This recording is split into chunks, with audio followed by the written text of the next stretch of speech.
சத்தீஸ்கரில் ரூபா 3120,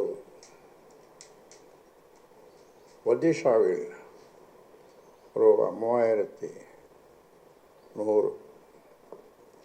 தமிழ்நாட்டில் நெல் கொள்முதல் விலை உயர்த்தப்படுவது எப்போது? தமிழ்நாட்டில் நெல் கொள்முதல் விலையை குவிண்டாலுக்கு ரூபா 3500 உயர்த்தி வழங்க வேண்டும் என்று உழவர்கள் தொடர்ந்து வலியுறுத்தி வருகின்றனர்.